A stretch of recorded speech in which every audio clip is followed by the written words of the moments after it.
Okay, welcome. This is Jim Moynagh again, and we are going to lull you to sleep with another reading from a vintage fishing magazine. And this one, now, these all come from my dad's collection that he has, and I just randomly pull one out. So the random selection today is the Bassmasters February 1982 edition. So on the cover there is Ray Scott, of course, and a much younger than Stanley Mitchell. And I believe that is his classic victory, I believe. So, and on the check is $41,500. All right, so let's go to the table of contents and take a look at look at that hat. Okay, here's the Berkeley ad. There's Stanley Mitchell, the guy that just won, and look at that hat with the Berkeley patch on there. Love it. The other guys there, Harold Allen, Don Doty, and Greg Hines. So anyways, the articles, gosh, there's a lot of them to pick from. The first one's Bill Dance Talks Bass Behavior. Man, that guy's been involved with this sport forever. Give a gift of life. Should you take a kid fishing? Should you take a kid fishing? That's the name of that article. What? Should you take a kid fishing? That's how not all of us, but so many of us got involved into fishing is we were a kid and we had a parent or somebody that took us fishing more than once, generally speaking. Molding of a classic champ, cranking in a classic victory. Don't doubt Dowden's determination. Martin's fame never came. What? The Mitchell's viewpoint. The Bass Club boys. The pros' secret to success. Roland Martin's super secret? Question mark. Harry and Charlie's classic scrapbook. The pros' warm rig for tough times. And then here's Bass Fishing 82, Where to Go reports. Virginia's brackish bass, Morena's Instant Lake, Bass and Cover Up at Lake Bistanu. Other features, tackle for mini water bass action, the magic depth for bass, snap swivel, friend or foe. Foe, pretty much. And then the regular features along the tournament trail, charted fishing times, the making of a bass angler, Federation news, bass member honor roll, blah, blah, blah, blah, blah. So, of these,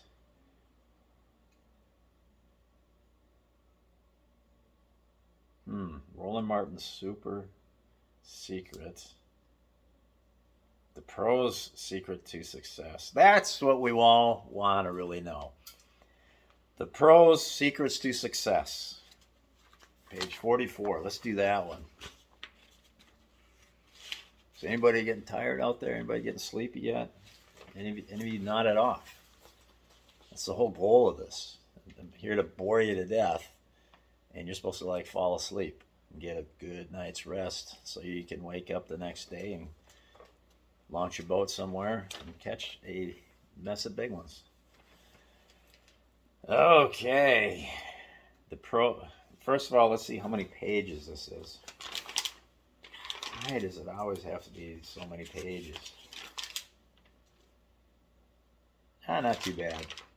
We got 1 page of text, 2 pages of text, 2.5 pages of text. So, we can crunch that out. All right, so The Pro Secret to Success by Rick Taylor. And we have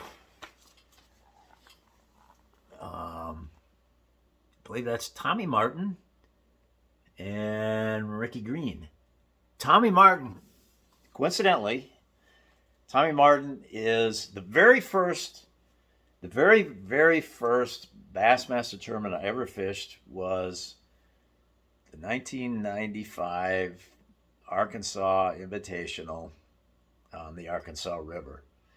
And the very first, and back then it was a pro draw and pairing. So you draw another pro, you got to decide whose boat you're going to take and so on.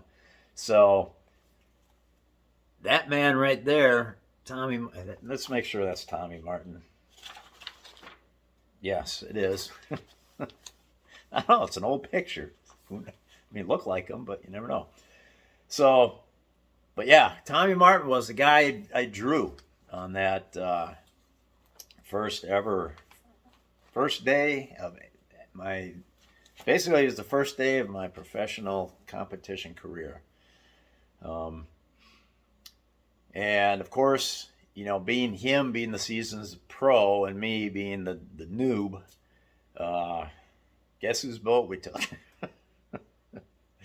I wasn't going to put up a fuss about taking my boat, so I bowed to the experienced Tommy Martin, and we went to his fish.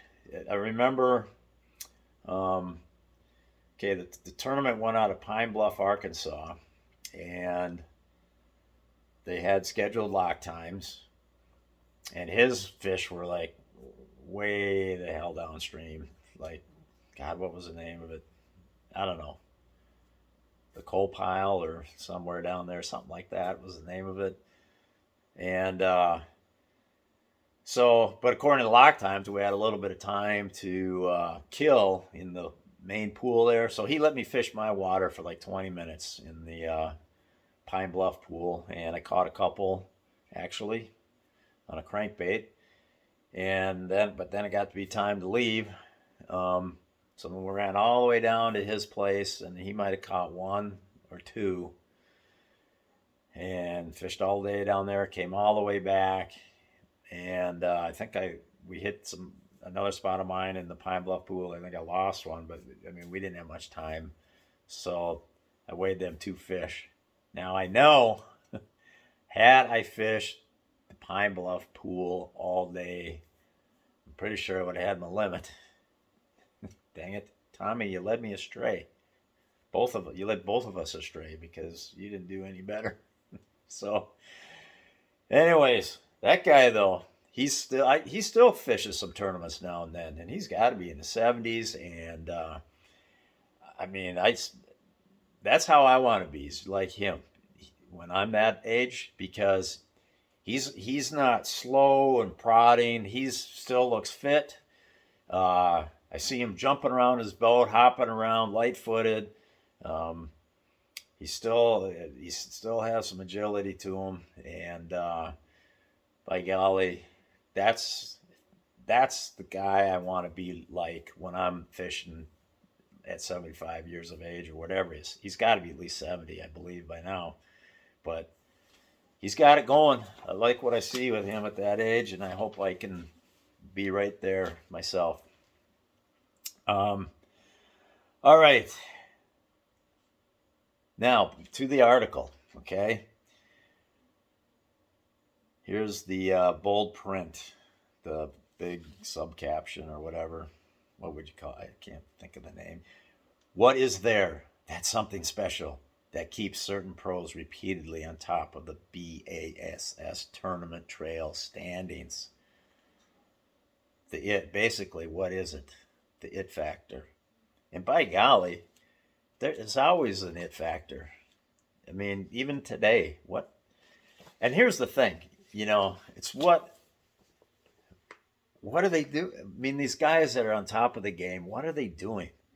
And people ask me this, like, let's say they'll ask me, like, let's say Brian Thrift goes out and wins another tournament or whatever, or Jacob Wheeler, he seems to be the hot stick now, and you'll go out and win another one, and people ask me, it's like, God, Jim, how does he do it?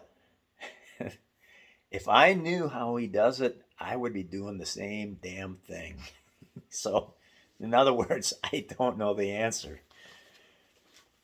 But anyways, but if I was to have to guess how these guys do it, it's I mean, fishing is just an accumulation of who's got the best and most information, whether that's taken from experience, through conversations with other people, or whatever. Who's got the best information on a given body of water, and also who has the best approach and strategy to deal with that information and mesh it together into a strong tournament strategy. So fishing's all about how much you know and how you decipher that information and boil it down and make the decisions based off of it, really. So the more of that information you know, the better off you're going to be, and the more experience you have, the better and more accurate decisions you're going to make based off all that information you know. So, and whether you get your information from other people or just off of your own experiences, that's entirely up to you how you go about that. Anyhow, and of course, it's just, the other thing. I mean, these guys, there's a million details you got to address in tournament fishing. Just, I mean, whether it's the little knot you're using, the size of the sinker, the size of the hook, the color of the bait. I mean, that's just the start. So you got a million little details that all need to be addressed. And throughout the day, how you cast, where you cast, the angles you cast, just all these little things. So it's the summation of all these little things that also create separation from excellent anglers to the good anglers to the average anglers. It's all these little tiny things. That summation adds to that gap between top of the line and the next level down.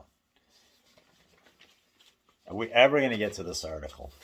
All right, let's roll it. Roll them. Take one, and this will be the only take, by the way. Here we go. When a bass fisherman qualifies for the Bassmasters Classic, he has achieved something remarkable. But when a bass fisherman keeps showing up at classics year after year, he is something remarkable. As Lee Trevino once told spectators at a golf tournament, "Any one of you can beat me on any given hole, but after 18, I'll be ahead of you all." Very true.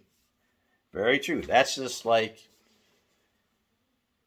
we could take just a weekend warrior angler, and we could put him up against Jacob Wheeler for a day. Jacob Wheeler's going to win. If those two had a heads-to-heads tournament, Jacob Wheeler's going to win 95 out of 100 times? Something like that against this other person. I mean, it depends on really the skill of this other person we're talking about, but let's just say he's your average club angler. Yeah, Wheeler's going to stomp him just about every time. But with fishing, there's always, all you got to do is get on the right little spot. And because it's a 5-fish limit, you can catch a monster fish and then a couple other decent ones. Yeah, you're going to beat anybody. So Lee Trevino is dead on. Okay, at the 1981 Bassmasters Classics in Montgomery, Alabama, there were 42 contestants. But only a baker's dozen had been down this road to the Classic 4 or more times. For some, it was their 5th Classic. For others, their 6th. One angler had qualified 9 times, 2 others 10 out of 11. There has to be something special about each of these Bassmasters. Something the angler has or does not continually keeps him a rod length ahead of most others. So I asked them to analyze themselves to see if they could come up with the answer. That's in bold. That's why I kind of emphasize it like that. It was a tough question, especially when you ask each to pin it down to one or two things. The answers were interesting. The question was, what do you feel is your secret to continuing success in BASS tournaments? That's a great term. That's a ageless question, a timeless question. It's kind of cool to see what these guys think then. And it would be kind of cool, it'd be kind of cool to ask the same question of today's anglers, especially the young guys, see what they say. My bet is it won't be that far off of what we're about to hear right now. All right, Ricky Green. He always ran the Raging Cajun bass boat, I believe. That's what I remember. All right, well, let me see the cap. Okay, he's got his picture here with the caption. Let's see what the caption says. Ricky Green is known as Mr. Consistency on the tournament trail. Tommy Martin, upper right photo, usually has a heavy bag of bass at weigh-in time. Okay. All right. Ricky Green's unprecedented 10 straight qualifications to the Classic has tabbed him Mr. Consistency on the BASS tournament trail. His all-time earnings are $65,124.68. And he holds the lunker record for all classics with an 8-pound, 9-ounce bass. Yeah, and you heard me right. His all-time earnings with bass at that time were $65,124, and we're talking about 10 straight Bassmaster Classic qualifications. That is brutal. Even then, that is brutal. That seems just so brutal. Wow. Wow. Man, these guys are fishing for peanuts. Wow. That's $65,124.68. And that's over the course of 10 Bassmaster Classic qualifications. 10 years. How in the world? Anyways, Green had two answers, and neither required much thinking. Versatility, he said firmly. I may be known as a spinnerbait man, but that's mostly the press's doing. I do use spinnerbaits a lot, and they do catch big bass, but I'm good with all lures. My favorite is the one that's catching the most and biggest bass at that particular time. I also get a lot of help from my bassin' buddies. We work together at tournaments and really help each other out by sharing information. They are all great guys, and I owe a lot to them. Versatility. That's the mark of a consistent angler. And today, that's no different today. The best anglers know all the techniques to a certain level that they can put them in action and catch fish on them. Now, there's always a lot of anglers always preach, fish your strengths, and there is something to that. But you can't always fish your strengths if it's just a vacuum of nothingness, your strength in a particular body of water. So that's where you need that versatility to catch fish some other way, which all the best anglers have that. Tommy Martin. Okay, here's Tommy Martin.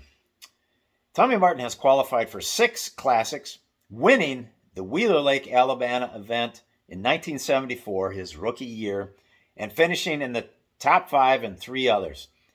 He is in the top 10 all-time money winners on the tournament trail with $60,934.51. Wow. Martin's answer was even quicker than Green's reply. I'm better at finding fish. I get on them quicker. This comes from fishing a lot. I'm on the water over 200 days a year. I fish 15 to 18 tournaments a year. I'm also versatile. So he just basically says he fishes more than other people. So he's able to read those conditions, and he's versatile. Which, fishing over 200 days on the lake a year, yeah, you're going to learn a few things.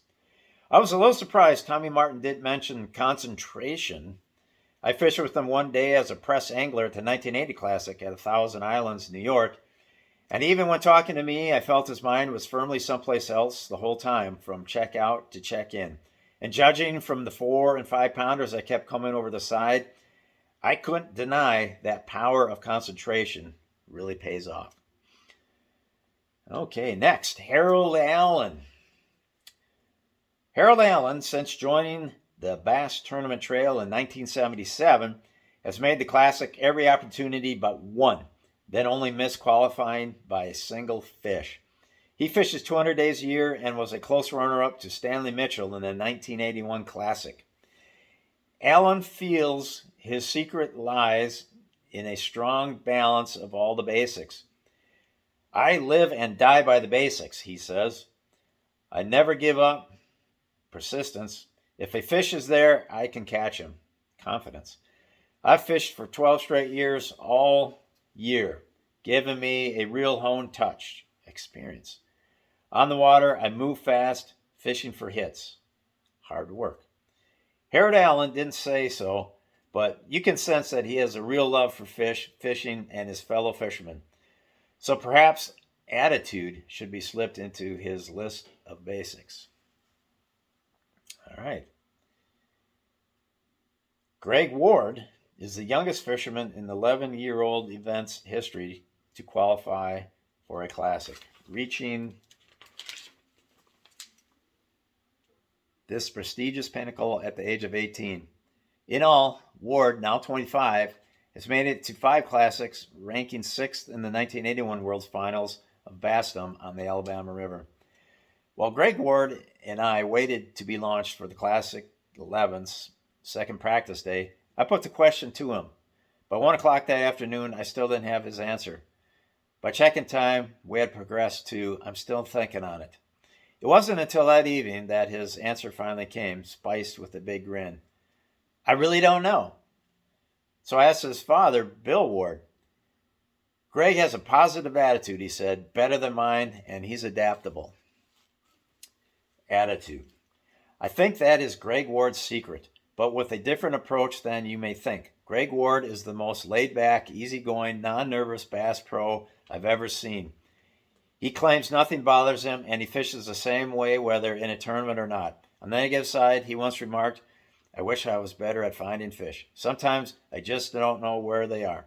But when I do get on them, I know I can catch them. You know, the person that I'm most familiar with the most laid-back attitude towards tournament competition would have to be Luke Claussen. He's won the Classic. He won the FLW Cup. He's a huge name in tournament angling. And he's also on the Bridgeford fishing team. So I've had a chance to hang out with him at some of our functions. And man, dude is totally laid back. He doesn't get his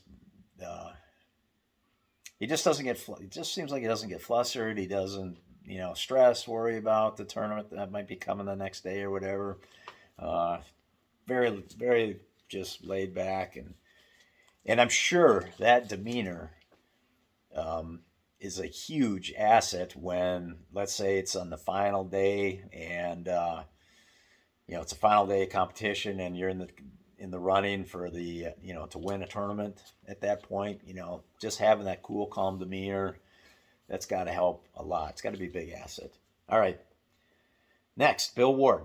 The older half of the Ward tandem has made it into 6 Classics, finishing 7th in 1977 and 8th in 1981 in the 42 angler field, the largest of any Classic showdown.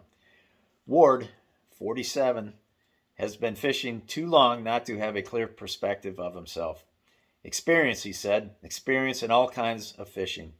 Dad, Virgil Ward, used to take me out fishing just about every weekend since I was 7. I've been at this sport for 40 years. Other than that, I think the quiet approach is very important. So is boat position. Says Greg Ward of his father, Bill Ward. Dad's real versatile. He's good with all lures. Surely attitude should be added to Bill Ward's list also. Even though he claims he's not as positive as he used to be, a positive attitude can be a real plus, but maybe more so is that one of a quiet unshakability that seems to be a trademark of this father-son duo, the only father-son team to be represented in the coveted Classic Championship. Okay, I did skip a page. Here's a picture. So we want to, we got to include these pictures. The caption is Classic Champ bowed out and left, and Bass Angler of the Year Roland Martin make casting for cash profitable. So Billis Bowdouden and Roland. Yes, Roland Martin, the legend. And they have caught themselves a bag of $100,000. Yes, I'm quite certain there's $100,000 cash in that bag. Aren't you? All right, Jimmy Houston. Yes, sir. The man with the haircut and the laugh and just the great upbeat nature to that guy. I think he just recently got out of tournaments because I don't remember seeing him on the trail this year. But always had nice, kind words to say. Just about everybody, it seemed like. At least whenever I bumped into him, he always had a nice. He always was a friendly guy to chat to. That's for sure. All right, Jimmy Houston has qualified for 5 classics and was the Bass Angler of the Year in 1976. He ranks among the top dozen all-time bass money winners with $39,935.30. I was successful at first because of my fast cast. Now I'm very efficient. I get a high percentage of hits because I keep the lure in the bass's strike zone, and I land a high percentage per strike because I use a spinnerbait. Still, I can't really put my success on one thing, Houston continued. It's everything, and I guess I'm a little bit better at all things. I put it all together. I thought perhaps the best way to get into Jimmy Houston's head was through the negative. What's been lacking lately? I don't have the killer instinct or the drive to do well that I used to have, he responded. The will to succeed is vital, and I just don't have it anymore. I asked Houston why, then. He still fishes tournaments. I truly love people, he said, and especially fishermen. I think I'd die if I couldn't be around this group of guys. That is really revealing right there. I mean, this is 1981, and at that time, Jimmy Houston is saying he doesn't have the drive to succeed anymore. But yet, he's literally retired like in the last 1 or 2 years from tournament fishing. So he truly loves the people of fishing. And to continue on all these years, he does love people. What I'm looking at is that trolling motor. Look at that trolling motor. And what's he got for electronics? It looks like some kind of... I think he was a hummingbird man back then, so it might be a hummingbird of some kind. Otherwise, that's a Minn Kota. Pretty sure that's a Minn Kota on there. All right, Rick Klein, the man. Rick Klein, he is still on the Bassmaster Elites. Rick Klein has qualified for 8 consecutive classics en route to the only basser to win 2 in a row back-to-back in 1976 and 1977. Klein is the second all-time bass money winner with $116,844.56. And as many of you know, Rick Klein is actually, I think he's won 4 classics. So he won 2 more after this. One of them was on the James River, and I forget where the other one was. When I posed the question to Klein, he had, as you might expect, his mind well in order. I like to deal with adversity, he stated. I love to compete. Very few at this classic are better than I at competing. I hate losing. You know what? I really like that first statement he said his first quote, I like to deal with adversity. Let me tell you, tournament fishing at the top level is it's the adversity is just part of the game, and dealing with just, for example, you take off, you go into your first spot, and there's a local sitting right on it. That's adversity number one. And it just never ends until the end of the day. Also, okay, back to Rick's quotes here. Also, I have totally committed myself to tournament fishing. I have enthusiasm, I love what I'm doing, and I learn all the time. Well said. Well said, Rick. You got to love this sport. You got to have enthusiasm, because that love and that enthusiasm drives you to continue to learn, which he says he is doing back in 1981.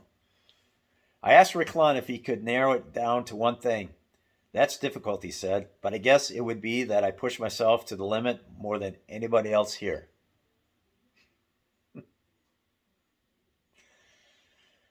Boy, you know what? In today's world of tournament angling at the top level, all these guys all these guys are pushing themselves to the limit practically.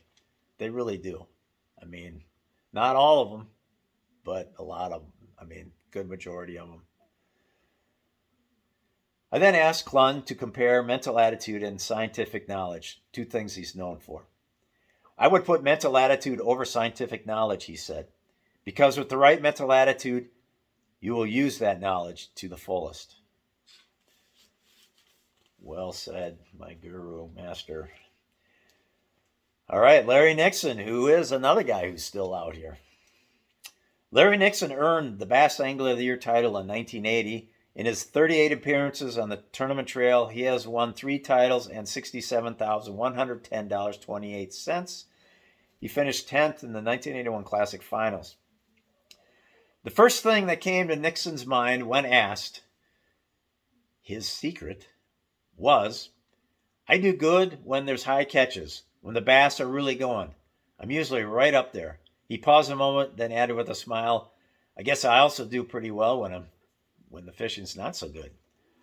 So I'd have to say consistency, and that comes from dedication and experience. I've been fishing full time for 11 years.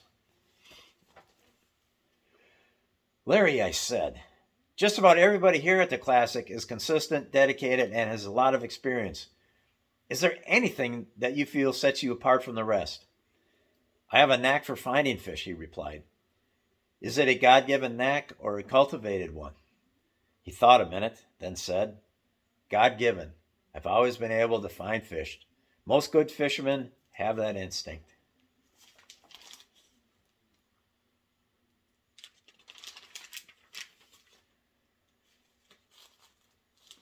Next is Hank Parker. Hank Parker has qualified for every Classic since joining the Bass Tour 4 years ago, winning the big one in 1979. His total BASS money earnings have topped $53,453.50. As a press angler, I drew Hank Parker for the final day of the 81 Classic, and I decided to watch him before posing the question. I wasn't the least bit surprised when he answered, lure presentation. I catch a lot of fish others won't or wouldn't. I asked what exactly he does differently.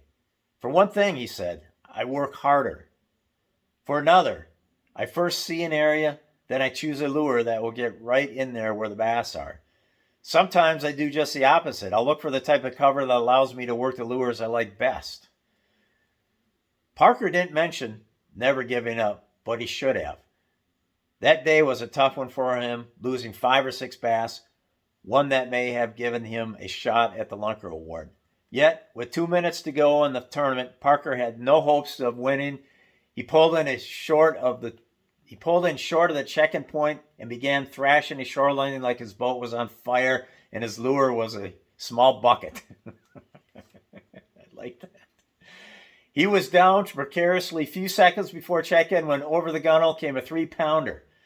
Parker dropped the rod, reel, and bass on the floor, jumped behind the wheel, and roared into the check-in with a melody of rebel yells and a bass-laden crankbait snagged on his shoe. That is just so true. fishing to the last minute. That is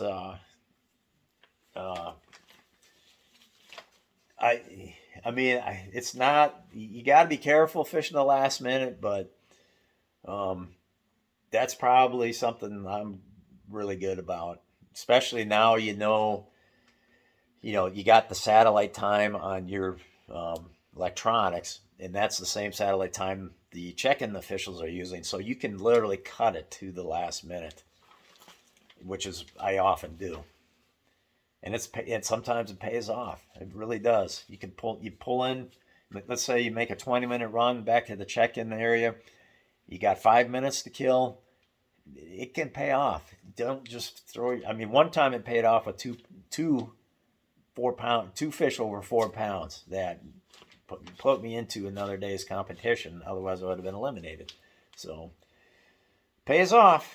All right, next. Bo Dowden, the 1980 winner and the defending classic champ at the Montgomery, Alabama Fish-Off, has made it to 7 classics, also finishing second in 76 and third in 77. He tied with Rick Klein for second in the 1981 Bass Angler of the Year race. Said Billis Bo Dowden, I'm adaptable. I can catch bass under just about any conditions. I also keep an open mind. I'm my own man. I don't listen to what everybody else is saying. I go out and find my own patterns. I'm also patient and persistent. A lot of guys have those characteristics, Bo, I said. Can you think of one thing you have that most others may not? Dowden thought a minute, then said, memory.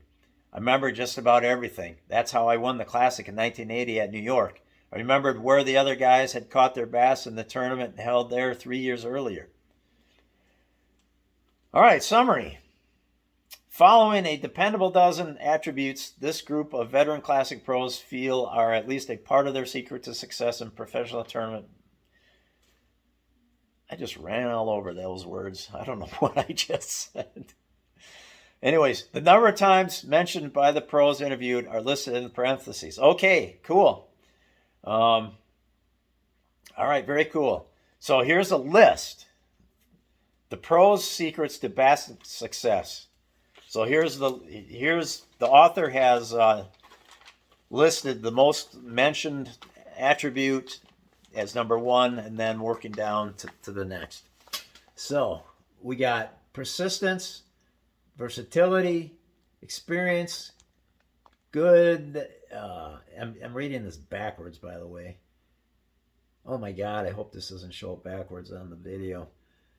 Experience, good at timing, finding bass, good. All right, you guys got to read it. Good at catching bass. Good, yeah, they are good at catching bass. Balanced in the basics, positive attitude, efficiency, patience, good memory, and my own man, have help from friends. All right. Well, for those of you who are wondering, what I feel is my biggest attribute? My biggest attribute would have to be just willing to get out there and put in the hard work at the tournament location.